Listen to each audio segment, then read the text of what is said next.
তোমরা সবাই কেমন আছো? নিশ্চয় ভালো আছো। তোমরা জানো আজ পৃথিবী বেশ বিপন্ন। এই সময় আমাদের উচিত সবার ঘরে থাকা। ঘরে থাকলেই আমাদের এই পৃথিবী ভালো থাকবে এবং সুন্দর থাকবে। সুতরাং তোমরা সবাই ভালো থাকো, ঘরে থাকো। সরকারের যা কিছু বলছে তা মেনে চলো। যাই হোক, তোমাদের মনোবিজ্ঞান ডিপার্টমেন্টের অনলাইন ক্লাসে স্বাগত হতে পারে। আজকের ক্লাস অনার্স প্রথম বর্ষের জন্য, সময় 10টা 30 মিনিট। আজকের তারিখ 27 এপ্রিল 2020। মোটামুটি 20 মিনিটের মতো ক্লাস নেওয়ার চেষ্টা করব। আচ্ছা বলো তো, নাক বা চোখ দিয়ে কি শোনা যায়? নাক বা কান দিয়ে কি দেখা যায়? আমি খুব হাস্যকর প্রশ্ন করলাম, তাই না? উত্তর কি হবে? অবশ্যই না। আবার ধরো তো, এই চোখ দিয়ে কি আমরা সবকিছু দেখতে পারি? কান দিয়ে আমরা কি সবকিছু শুনতে পারি? উত্তর কি? অবশ্যই না, কারণ সবকিছুর একটা সীমা আছে। আচ্ছা, কান দিয়ে কত হার্জ থেকে কত হার্জের শব্দের জন্য শুনতে পারি বলো? একটু চিন্তা করে বলো। আমরা 20,000 নিচে এবং 20,000 উপরে হার্জের উপরে কোনো শব্দ কিন্তু শুনতে পাই না। তাহলে আমাদের শব্দ শুনতে হলে কি করতে হয়? শব্দ শুনতে হলে অবশ্যই 20 হার্জ থেকে 20,000 হার্জের ভিতরেই শব্দের হার্জ থাকতে হয়, তবেই আমরা শুনতে পারি। তাহলে বলো তো, আমরা আজকে কি আলোচনা করতে যাচ্ছি? কেউ বলতে পারো? দেখো, স্ক্রিনের দিকে তাকিয়ে দেখো। কি? সাইকোফিজিক্স। আজকের আমাদের আলোচ্য বিষয় সাইকোফিজিক্স। শিখন ফল। আজকের এই ভিডিও পাঠ শেষে আমরা যা দেখতে পারবো, যা শিখতে পারবো, সাইকোফিজিক্সের পটভূমি, সাইকোফিজিক্সের সংজ্ঞা, সংবেদীয় অভিজ্ঞতা, সংবেদীয় সীমা এবং সংবেদীয় সীমার প্রকারভেদ। তো চলো শুরু করা যাক আমাদের আজকের ক্লাস। সাইকোফিজিক্সের বাংলা অর্থ মনোভৌতবিদ্যা। এটাকে ভাঙলে দুটো শব্দাংশ পাওয়া যায়, একটা হলো সাইকি আর একটা হলো ফিজিক্স। সাইকি মানে আমরা জানি, এর বাংলা অর্থ কি? মন। আর ফিজিক্স অর্থ কি? পদার্থবিদ্যা। আমাদের ডিপার্টমেন্টের দক্ষিণ দিকে যে ডিপার্টমেন্টটা। কিন্তু মনোবিজ্ঞানের ভাষায় ফিজিক্স মানে পদার্থবিজ্ঞান বললে কেমন জানি খাপছাড়া দেখায়। সেই জন্য কি বললাম, এই ফিজিক্স মানে মনোবিজ্ঞানের ভাষায় হলো দেহ। তাহলে আমাদের মন আছে আর দেহ আছে, মন আর দেহ মিলেই আমাদের এক পূর্ণাঙ্গ মানুষ। তাহলে সাইকোফিজিক্স মানে কি হলো? মনোভৌত বিদ্যা, মানে মন আর দেহের যে বিদ্যা, সেটাই হলো সাইকোফিজিক্স। তাহলে সাইকোফিজিক্সের শুরু কেমন করে হলো? মনে করো আজকে মনোবিজ্ঞান বিজ্ঞান না আর্টসের সাবজেক্ট। নিশ্চয় তোমরা জানো মনোবিজ্ঞান বিজ্ঞান, তোমরা পড়াশোনা শেষ করে বিএসসি সার্টিফিকেট নিয়ে যাবা, তাই না?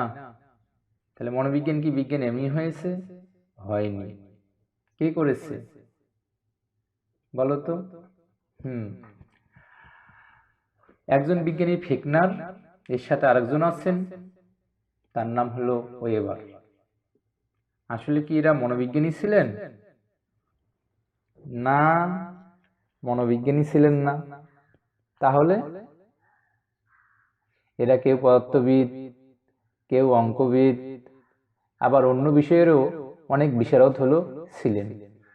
কিন্তু মনোবিজ্ঞানের প্রতি তাদের একটা বড় ভালোবাসা ছিল। সেই ভালোবাসা থেকেই মনোবিজ্ঞানকে বিজ্ঞানের আসনে প্রতিষ্ঠিত করেছেন। যেমন জার্মান বিজ্ঞানী ফেকনার পরীক্ষণ মনোবিজ্ঞানের উদ্যোক্তা। তিনি পরীক্ষণ মনোবিজ্ঞানকে ভালো অবস্থানে নিয়ে যান। তিনি ছিলেন মূলত একজন পদার্থবিদ এবং অঙ্কশাস্ত্রবিদ, এবং দর্শন সম্পর্কে যার গভীর জ্ঞান ছিল। তিনি পদার্থবিজ্ঞান, গণিত এবং মনোবিজ্ঞানের সম্মিলন ঘটাতে চেয়েছিলেন। আর তোমরা জেনে অবাক হবা যে মনোবিজ্ঞানের আজ যত গবেষণাই হোক না কেন, সেটা মূলত এই সাইকোফিজিক্সের উপরই গবেষণা হয় বা পরীক্ষণ মনোবিজ্ঞানের উপর গবেষণা হয়। বর্তমানে মনোবিজ্ঞানের গবেষণার কেন্দ্রবিন্দু হলো নিউরন। এর ভিত্তিটা কিন্তু তৈরি করেছিলেন ফেকনার এবং ওয়েবার। আমরা জার্মান বিজ্ঞানী ফেকনারের থিওরির হলো মূল বক্তব্যটা জেনে নিই। তিনি বলেছিলেন, পার্থিব জগতের উদ্দীপকের মাত্রা বাড়ালে সংবেদনের মাত্রা বাড়ে। সুতরাং তুমি যুক্তি দিলেন, উদ্দীপকের মাত্রা পরিমাপ করতে পারলে সংবেদনের মাত্রাও পরিমাপ করা যাবে। উদাহরণস্বরূপ আমরা বলতে পারি, আলোর তীব্রতা বাড়লে দর্শনমূলক সংবেদনের তীব্রতা বাড়ে। আবার শব্দের তীব্রতা বাড়লে শ্রবণমূলক সংবেদনের তীব্রতা বাড়ে। আমাদের যে পঞ্চ ইন্দ্রিয় আছে, এই পঞ্চ ইন্দ্রিয়ের যদি আমরা যে কোনো উদ্দীপকের মাত্রা বাড়িয়ে দেই, তাহলে আমাদের মধ্যে কিন্তু সংবেদনের তীব্রতা কিন্তু বাড়বে।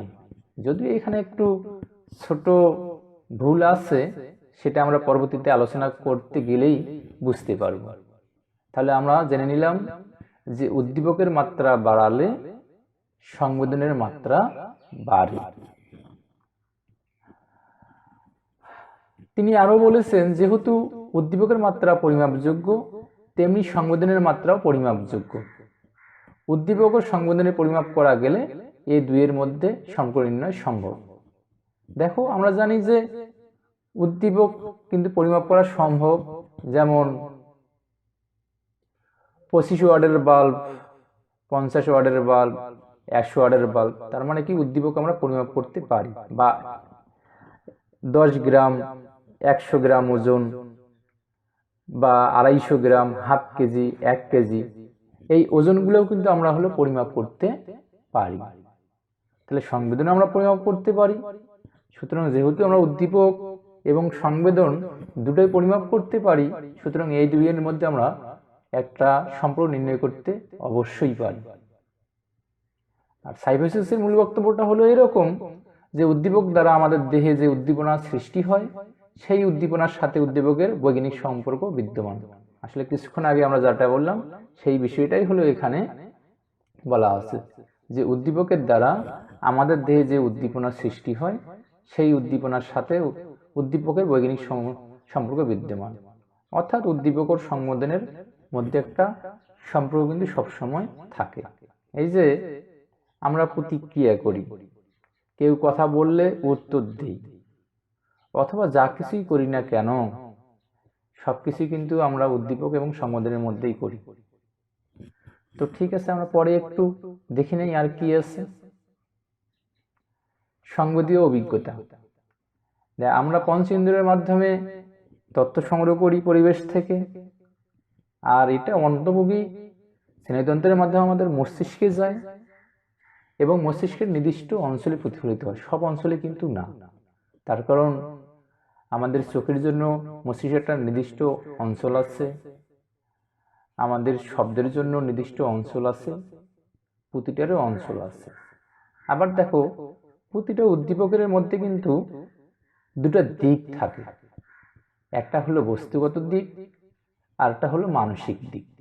যেমন শব্দের ক্ষেত্রে বলি, এর বস্তুগত দিক হলো দুইটা, মানে দেহের থেকে দুইটা, একটা হলো শক্তি এবং একটা হলো কম্পাঙ্ক। কিন্তু মনের দিক থেকে এর কিন্তু কয়েকটা হলো দিক আছে, যেমন উচ্চস্বর, সুর, লয়, তাল। আমরা কিন্তু যখন কোনো গায়ক গান গায় অথবা আমরা যখন গান করি, তখন কিন্তু আমরা খুব সহজে কিন্তু বুঝতে পারি কে ভালো গান করলো, কে খারাপ গান করলো, কে হলো বাদ্যযন্ত্রের সাথে তাল মেলাতে পেরেছে, কে হলো পারেনি। এগুলো কিন্তু আসলে মানসিক দিক। কিন্তু হলো কত জোরে, কত তীক্ষ্ণভাবে, কত তীব্রতা ছিল, সেটা হলো দেহের দিক। এটা আমাদের দেহ বুঝতে পারে। তাহলে আমরা এখন জেনে নেই সীমা কাকে বলে। যা দুটো অঞ্চলকে বিচ্ছিন্ন করে বা দুটো অঞ্চলের মধ্যে পার্থক্য নির্দেশ করে তাকেই আমরা সীমা বলি। দেখো, ভারত ও বাংলাদেশের বর্ডার, এটা হলো সীমা। এই সীমা কিন্তু আমরা পাসপোর্ট ছাড়া কিন্তু অতিক্রম করতে পারি না। পাসপোর্ট থাকলেই কিন্তু আমরা এই বর্ডারটা অতিক্রম করতে পারি। তাহলে এটাই হলো বাংলাদেশ এবং ভারতের মধ্যে সীমা। তাহলে সবকিছুর মধ্যেই কিন্তু একটা সীমা আছে। আমরা কিন্তু প্রথমেই দেখেছিলাম যে শব্দ কি আমরা সব শুনতে পারি? উত্তর ছিল না, যে আসলে কিন্তু সকল ধরনের শব্দ আমরা কিন্তু শুনতে কিন্তু পারি না। তো ঠিক একইভাবে আমরা যে সাইকোফিজিক্স পড়তে যাচ্ছি, এই সাইকোফিজিক্সের মধ্যেও একটা হলো সীমা আছে। তাহলে আমরা এবার জেনে নেই সংবেদীয় গ্রাহ্য সীমা বা সীমা কত প্রকার। সংবেদীয় গ্রাহ্য সীমা বা সীমা হলো তিন প্রকার। একটা হলো ন্যূনতম গ্রাহ্য সীমা, একটা হলো পার্থক্যসূচক গ্রাহ্য সীমা, আর একটা হলো অন্তিম গ্রাহ্য সীমা। এর ইংরেজিতে যদি আমরা বলতে যাই অ্যাবসলিউট থ্রেশহোল্ড, ডিফারেন্সিয়াল থ্রেশহোল্ড এবং টার্মিনাল। তো আমরা এখন প্রথমটা আলোচনা করে নেই, ন্যূনতম গ্রাহ্য সীমা বা সর্বনিম্ন সীমা বা পরম সীমা কি। দেখো, যে কোনো কিছু সংবেদন বা আমাদের বুঝতে হলে যে কোনো উদ্দীপকের একটা ন্যূনতম মাত্রার প্রয়োজন হয়। এই ন্যূনতম মাত্রা ছাড়া কিন্তু আমরা বুঝতে পারবো না সেই উদ্দীপকটা আছে কি না। তাহলে আমাদের চেতনায় আঘাত করার জন্য উদ্দীপকের নিম্নতম মাত্রার প্রয়োজন হয়। উদ্দীপক যথেষ্ট তীব্র না হলে আমাদের কিন্তু সংবেদন ধরা পড়ে না, মানে ওই উদ্দীপকটা যে আমাদের সামনে আছে আমরা এটা বুঝতে পারি না।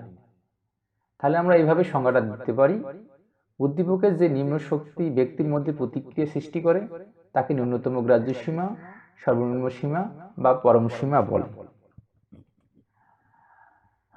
নিম্ন সীমা হলো এমন একটি মাত্রা যার উপরে উদ্দীপকের সংবেদন অনুভব করা যায় এবং নিচের মাত্রার কোনো সংবেদন অনুভব করা যায় না। মানে এই স্তরটা থেকে যদি উপরের তাপমাত্রা উদ্দীপকের মাত্রা যদি বাড়ানো যায় আমরা বুঝতে পারবো, এবং নিচের গুলো আমরা কিন্তু কিছুতেই হলে বুঝতে পারবো না। তাহলে আরো অন্যভাবে আমরা বলতে পারি, সংবেদনের নিম্ন সীমা হলো উদ্দীপকের তীব্রতার সেই মাত্রা যা গড়ে 50 ভাগ ক্ষেত্রে সংবেদন সৃষ্টি করতে পারে এবং 50 ভাগ ক্ষেত্রে সংবেদন সৃষ্টি করতে পারে না, সেটাই হলো সংবেদনের নিম্ন সীমা। উদাহরণ আমরা দিতে পারি একটা, তোমরা জানো আকাশে ঘুড়ির উদাহরণ, যে ঘুড়িকে যদি একটা ছোট ঘুড়িকে যদি আমরা আকাশে উড়িয়ে দেই, যদি সুতো যদি মানে ছেড়ে দেই অনেক দূরে চলে যায়, এক সময় দেখা যাবে যে সেই ঘুড়িটা কিছু সময় দেখা যাবে, কিছু সময় দেখা যাবে না। অথবা পরিষ্কার অন্ধকার রাতে যদি আমরা আকাশের দিকে তাকিয়ে থাকি, দেখবা যে কিছু কিছু তারকা আমরা কিছু সময়ের জন্য দেখতে পারি, আবার আমাদের চোখ থেকে কিন্তু হারিয়ে যায়। এই যে দেখতে পারি এবং হারিয়ে যায়, এই যে দুইয়ের মধ্যে সীমাটা, এই সীমাটাকে আমরা বলবো উদ্দীপকের নিম্ন সীমা। আমরা এবার দেখি নেই যে আমাদের 5টি ইন্দ্রিয়র ক্ষেত্রে মোটামুটি নিম্ন সীমা কেমন। দর্শন ইন্দ্রিয়ের ক্ষেত্রে মেঘমুক্ত অন্ধকার রাতে 30 মাইল দূর থেকে মোমবাতির আলো দেখা যায়। 30 মাইল মানে কত কিলো হিসাব করতে বসবা। শ্রবণ ইন্দ্রিয়, একটি হাত ঘড়ির টিকটিক শব্দ 20 হাত দূর থেকে শোনা যায়, বুঝেছো? 7 ইন্দ্রিয়, 2 গ্যালন পানির মধ্যে 1 চা চামচ চিনির স্বাদ অনুভব করা যায়। ঘ্রাণ ইন্দ্রিয়, 6টি ঘরে 1 ফোঁটা সুগন্ধির উপস্থিতি টের পাওয়া যায়। স্পর্শ ইন্দ্রিয়, 1 সেমি থেকে গালের উপর যদি একটা মৌমাছির পালক পড়ে তার স্পর্শ কিন্তু অনুভব করা যায়। আচ্ছা, এবার আমরা জেনে নেই সর্বোচ্চ সীমা, প্রান্ত সীমা বা অন্তিম গ্রাহ্য সীমা কি। আমরা যেমন সর্বনিম্ন সীমা পড়লাম, ব্যাপারটা তাই। সেখানে হলো ছিল যে সর্বনিম্ন মাত্রা লাগে, আর এখানে হলো সর্বোচ্চ মাত্রা লাগে, এই হলো পার্থক্য। তাহলে সংবেদনের একটা সর্বোচ্চ সীমা আছে, তার উপরে আর সংবেদন বৃদ্ধি সম্ভব নয়। তাহলে প্রতিক্রিয়া স্কেলের শেষ বিন্দুকে সংবেদন সীমা বা প্রান্ত সীমা বা অন্তিম গ্রাহ্য সীমা বলে। তাহলে উদ্দীপকের মাত্রা এত বেশি হয়ে যায় যখন আমরা কোনো প্রতিক্রিয়া করতে পারি না, তখন সেটাকে আমরা বলবো সর্বোচ্চ সীমা বা অন্তিম গ্রাহ্য সীমা। তাহলে এবার সংজ্ঞাটা আমরা জেনে নেই। উদ্দীপকের যে উচ্চ শক্তি যা অতিক্রম করলে ব্যক্তির মধ্যে কোনো প্রতিক্রিয়া সৃষ্টি করতে পারে না, অর্থাৎ কোনো সংবেদন আর হয় না, তাকে সর্বোচ্চ সীমা, প্রান্ত সীমা বা অন্তিম গ্রাহ্য সীমা বলে। যেমন শব্দের ক্ষেত্রে, মানুষের ক্ষেত্রে হলো যখন 20 হার্জ আসবে তখন আমরা কান দিয়ে শুনতে পারবো, মানে এটা নিম্নতম সীমা ছিল। কিন্তু যখন 20,000 হার্জ আসবে তখন আমরা এটা আর শুনতে পারবো না। তাহলে শব্দের ক্ষেত্রে 20,000 হার্জ হলো শব্দের অন্তিম গ্রাহ্য সীমা। যেমন একটা মানুষকে যদি মারা হয় অনেক বেশি, তাহলে কিন্তু এক পর্যায়ে গিয়ে সে কিন্তু ব্যথা অনুভব করবে এবং এক পর্যায়ে আরো কিছু অনুভব করতে পারবে। এটাই তাহলে কি হবে? অন্তিম গ্রাহ্য সীমা। তো পার্থক্যসূচক গ্রাহ্য সীমা, এটাই সর্বশেষ আমাদের টপিক। আমরা জেনে নিই, সবসময় কি দুটার মধ্যে পার্থক্য নির্ণয় করা যায়?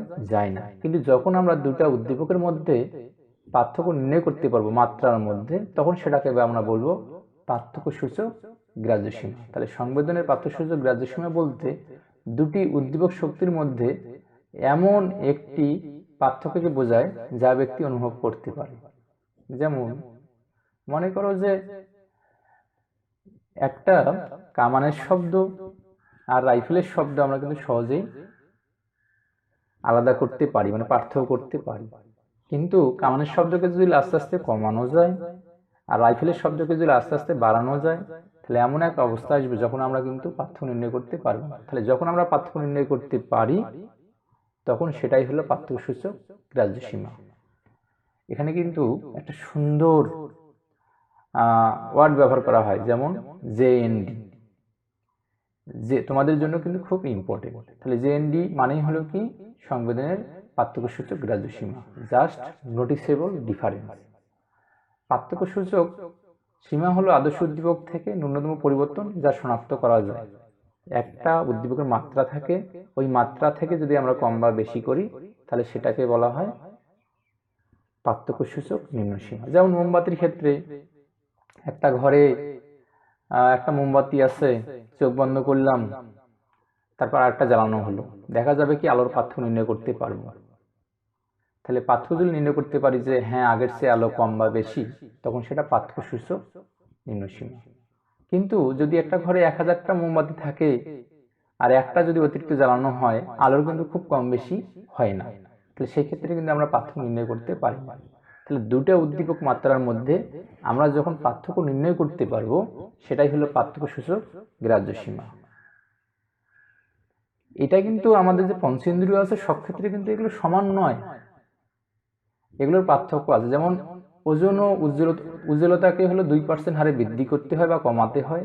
যেমন প্রথমে যদি আমরা 100 কেজি ওজন দেই, তাহলে পরে দিতে হবে কমপক্ষে 102 কেজি, তবে কিন্তু পার্থক্য নির্ণয় করতে পারবো। দেখো, ত্বকের স্পর্শের ক্ষেত্রে যে পরিমাণটা থাকবে তাহলে 14% বেশি থাকবে। প্রথমে যদি 100% থাকে তাহলে পরের বার থাকবে 114%। এবং গন্ধের ক্ষেত্রে 25% হারে বৃদ্ধি করতে হয় বা কমাতে হয়, তাছাড়া কিন্তু আমরা কিন্তু এটা কিছুতেই বুঝতে হলো পারবো না।